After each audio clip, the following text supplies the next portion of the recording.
ओम नमः शिवाय, जय महाकाल। हम सबको पता है कि 11 नवंबर को काली चौदस यानी कि छोटी दीपावली का बहुत ही पावन सा पर्व है।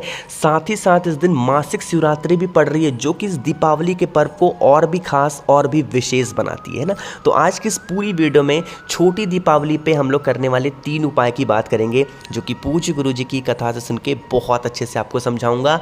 एक चीज़ का और ध्यान रखेंगे, इस दिन मासिक शिवरात्रि भी पड़ रही है, बहुत सुंदर संयोग बन रहा है, तो उपाय को जरूर बहुत ध्यान से समझेंगे। ठीक है, पहला उपाय हमारा होगा कमलगट्टे से करने वाला, दूसरा उपाय हम लोग बात करेंगे हल्दी से करना है, और तीसरा उपाय आपको घी के दिए से करना है। ठीक है, कैसे करना है पूरी बात बताऊंगा, सिर्फ सुनते जाएं, समझने की कोशिश करिएगा। ठीक है, तो सबसे पहला जो हमारा उपाय था कमलगट्टे से करना है, ये समझते हैं कि इसको करने से आपको फायदा क्या होगा। तो पहला फायदा होगा कि आपके घर में अगर धन संपदा नहीं आती है, माता लक्ष्मी बहुत रूठी हुई है, तो इस छोटी दीपावली पे आप उन्हें मना सकते हो, पहला काम। दूसरा, अगर कर्ज बहुत बढ़ रहा है, मतलब इतने पैसे उधार ले लिए कि चुका ही नहीं पा रहे हो, या फिर कोई लेके भग गया वापस नहीं कर रहा, तो इस उपाय को करेंगे। स्क्रीन पर आपको दिख रहा होगा कमलगट्टा। ठीक है, मात्र एक कमलगट्टे की जरूरत होगी, ज़्यादा हमें नहीं लेना। ठीक है, कमलगट्टे लेना, साथ ही साथ एक सफ़ेद फूल लेना। इस उपाय के लिए हमें वाइट फूल, सफ़ेद फूल लेना होगा, कोई सा भी जो आपके घर के आसपास मिल जाए।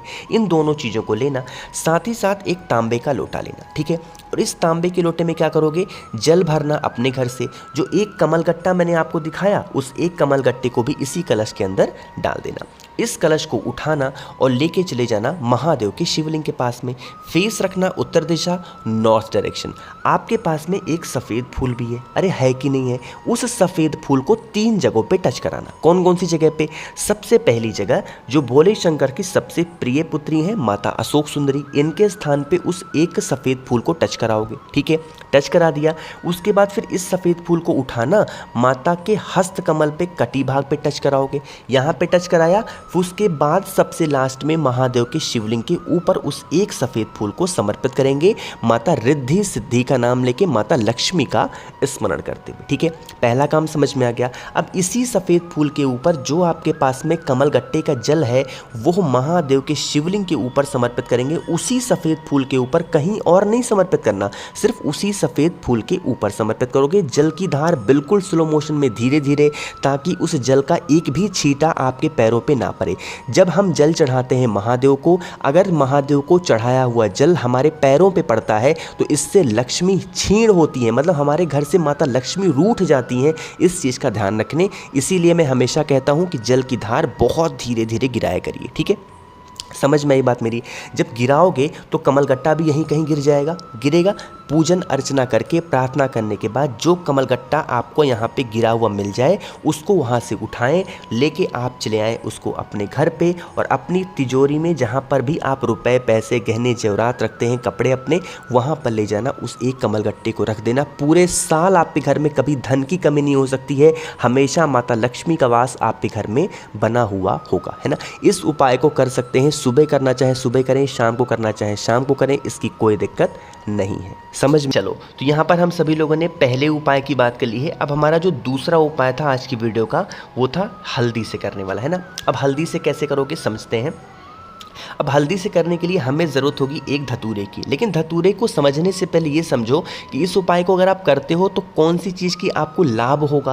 पहला लाभ तो ये होगा, लाभ क्या आप समझ सकते हो कि इस उपाय को करने से भी आपके घर में हमेशा धन संपदा बनी रहेगी, साथ ही साथ आपकी जो इच्छा होगी, मनोकामना होगी, वो भी पूरी ज़रूर होगी। ठीक है, समझते हैं। एक धतूरा लेना, इस टाइम पे बहुत ज़्यादा मात्रा में धतूरा निकल भी रहा है, ईजिली आपको मिल जाएगा। ठीक है, एक धतूरा लेना, साथ ही साथ हमें हल्दी लेनी होगी। जब मैं हल्दी की बात करूं तो आपको इस तरीके से खड़ी हल्दी को क्या करना है, ऐसे पीस लेना है, और इस पिसे वाले हल्दी में अच्छे तरीके से धतूरे को डुबा देना, जितना ज़्यादा आप लगा सकते हो डुबा देना।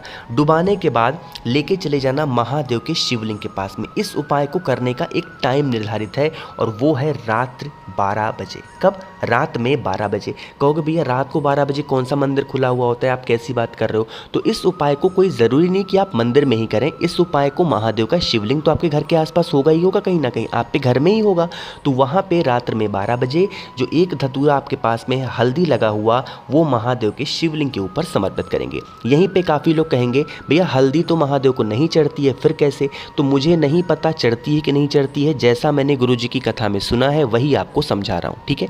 तो आपको महादेव के शिवलिंग के ऊपर उस धतूरे को समर्पित करना। समर्पित करने के बाद हाथ जोड़ करके विनती करना, जिस भी कामना से इस उपाय को आप कर रहे हो, ठीक है। कामना कर लिया।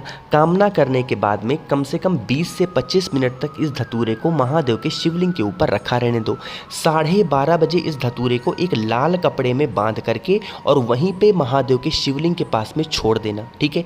छोड़ने के बाद जा करके सो जाओ और सुबह 4 से 4:30 बजे का अलार्म लगा लो। कितने बजे? 4 से 4:30 बजे का अलार्म लगा लो। उठ करके आओ, जो पोटली बना करके महादेव के शिवलिंग के पास में धतूरे वाली रखी थी उसको उठाओ और उठा करके अगर आपके खेत में फसल नहीं आती तो उस धतूरे को खेत में ले जा करके दबा दो। अगर आपके घर में धन संपदा की कमी हो रही है तो घर में जहाँ तिजोरी है वहाँ पे रख दो। अगर आपकी कोई भी मान लेते हैं कि आपका कोई व्यापार है, दुकान है, वो नहीं चलता, तो व्यापार वाली जगह पे जा कर के उस कपड़े के साथ धतूरे को रख देना। आपके घर में कभी भी लक्ष्मी को लेकर के, धन संपदा को लेकर के कोई भी कमी नहीं हो सकती। बस इस उपाय को करने का एक टाइम है, निर्धारित है, रात में 12 बजे, इससे पहले नहीं कर सकते और सुबह 4 बजे ही इस धतूरे को उठाना होगा। समझ में आई बात मेरी? तो आप सभी लोग इस उपाय को ज़रूर से ज़रूर करिएगा, ठीक है। चलो अब हम लोग समझ लेते हैं, अपने 2 उपाय की हमने बात कर ली है। एक और उपाय जो कि कल के दिन हमें करना है वो है घी के दिए से, है ना। बहुत ध्यान से समझ। अब देखो, कल जो मासिक शिवरात्रि है, दीपावली के अवसर पे हमें 3 घी का दिया लगाना होगा, ठीक है। और तीनों घी के दिए कैसे होने चाहिए? डिफरेंट अलग अलग होने चाहिए। क्रम समझेंगे, नियम समझेंगे। सबसे पहला जो दीपक आपको लगाना होगा वो भोले शंकर की शिवलिंग की जो चौखट होती है, शिवलिंग के पास में नहीं, चौखट पे लगानी होगी घी का दिया गोल बत्ती का। कौन सा? घी का दिया गोल बत्ती का पहला दीपक वहाँ लगाना। महादेव की शिवलिंग की पूजन करने के बाद में फिर आप अपने घर पे जाना। जहाँ पर भी आपने अपने घर में गमले में या फिर कोई बड़ा सा पेड़ हो, बेल का पेड़, उस बेल पेड़ के नीचे घी का दिया लंबी बत्ती का लगाएंगे माता लक्ष्मी का स्मरण करते हुए।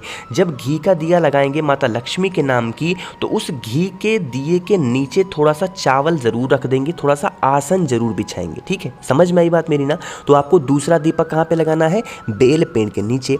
तीसरे दीपक की हम लोग बात कर लेते हैं। कल है छोटी दीपावली यानी कि नरक चतुर्दशी का दिन, तो हमको नरक से निकालने के लिए, माता लक्ष्मी का आगमन हो हमारे घर में, उसके लिए तीसरा दीपक घी का दिया लंबी बत्ती का किसी भी आंवले पेड़ के नीचे आपको लगाना होगा। अगर आंवले का पेड़ नहीं है तो शमी पेड़ के नीचे घी का दिया गोल बत्ती का लगाओगे। मेरी बात ध्यान से समझना, जो तीसरा दीपक होगा वो आपको आंवले पेड़ के नीचे लगाना है। कौन सा? घी का दिया लंबी बत्ती का। बट अगर आपके घर के आसपास आंवले का पेड़ नहीं मिलता तो घी का दिया गोल बत्ती का शमी पेड़ के नीचे लगाओगे। ये 3 तरीके के दीपक 3 जगह पे जो भी व्यक्ति नरक चतुर्दशी पे मासिक शिवरात्रि पड़ती है उस दिन लगा देता है, उनके घर में कभी भी माता लक्ष्मी रूठती नहीं है, हमेशा उनका वास, उनका आगमन घर में बना हुआ होता है ना। ये 3 उपाय की हमने बात की है। आपके अकॉर्डिंग, अपने परिवार के अकॉर्डिंग जैसा भी उपाय आपको अच्छा लगता हो, कोई भी उपाय आप कर सकते हैं। मन हो तीनों कर सकते हैं, मन हो 1 करें, मन हो 2 करें, ये आपके ऊपर डिपेंड करता है। तो मेरी तरफ से एक बार फिर से आप सभी को मासिक शिवरात्रि के तो बहुत सारी बधाइयाँ हैं, साथ ही साथ दीपावली की भी बहुत सारी बधाइयाँ। माता लक्ष्मी का वास आप सभी के घर में हमेशा बना रहे, ठीक है। वीडियो पसंद आई हो तो लाइक करिएगा। अगर आप लोगों में से किसी को भी मुझसे फ़ोन पे बातें करनी है, मैसेज पे बातें करनी है, तो आप हमें इंस्टाग्राम या फिर फेसबुक पे फॉलो कर सकते हैं। सर्च करिएगा द नेचुरल प्लैनेट 108, वहाँ पर हम लोग बहुत सारी बातें किया करेंगे। और जितने भी भाई बहन इस आवाज़ को पहली बार सुन रहे हैं तो चैनल को सब्सक्राइब करेंगे। ओम नमः शिवाय, जय महाकाल।